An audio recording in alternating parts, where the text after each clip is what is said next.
आणि आता इंडिया आणि एनडीए मध्ये सध्या आरोप प्रत्यारोप सुरू आहेत। त्या संदर्भातल्या टॉप 9 बातम्या। केजरीवालांच्या ईडी अटकेच्या निषेधार्थ आज दिल्लीत महारॅलीमध्ये नेत्यांकडून मोदींवर जोरदार टीका। एका पक्षाचं सरकार देशासाठी घातक, एका पक्षाचं सरकार आता घालवावंच लागेल। निवडणूक रोख्यांचं बिंग फुटल्यानं केजरीवालांना अटक। उद्धव ठाकरेंचा भाजपावर हल्लाबोल।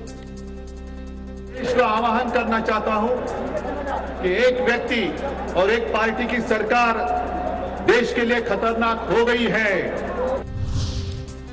केजरीवाल सोरेन यांची अटक हा लोकशाहीवर हल्ला। संविधानाविरोधातील शक्तींना आपल्याला रोखायचंय।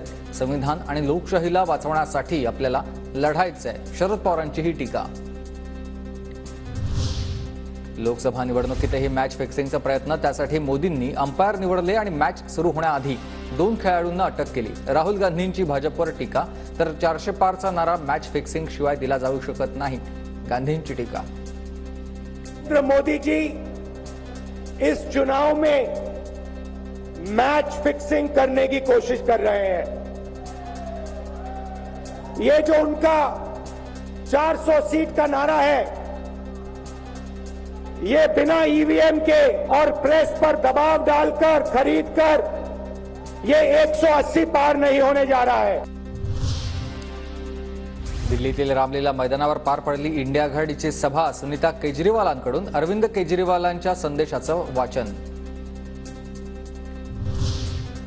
इंडिया आघाडीच्या सभेत बिहारचे माजी उपमुख्यमंत्री तेजस्वी यादव यांनी गायलंय गोविंदाचं गाणं। तुम तो धोकेबाज हो म्हणत मोदींवर केली टीका।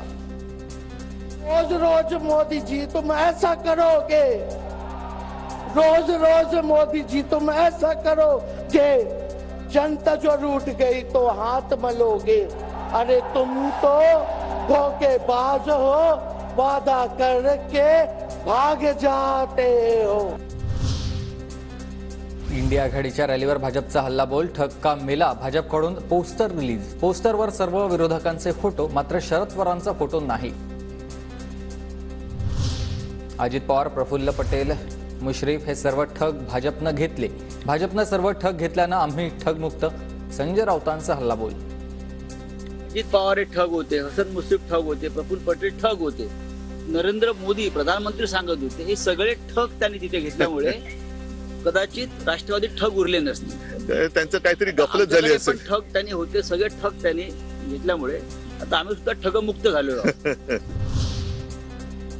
राज्यात इंडिया नावाची गोष्ट शिल्लक राहिलेली नाही। दिल्लीतील इंडिया आघाडीच्या रॅलीवरून अशोक चव्हाणांचा इंडिया आघाडीवर निशाणा। निवडणूक आल्यानंतर अशा बैठका, रॅलीज, कार्यक्रम होत राहतात। खरा संघर्ष जो फील्डवर आहे, वेगवेगळ्या जागेत वेगवेगळी परिस्थिती आहे। ममता बॅनर्जी वेगळ्याच गेलेल्या आहेत। देशात इंडिया दिसत असेल तर जिल्ह्यामध्ये किंवा त्या राज्यामध्ये इंडिया नावाची गोष्ट शिल्लक राहिलेली नाही।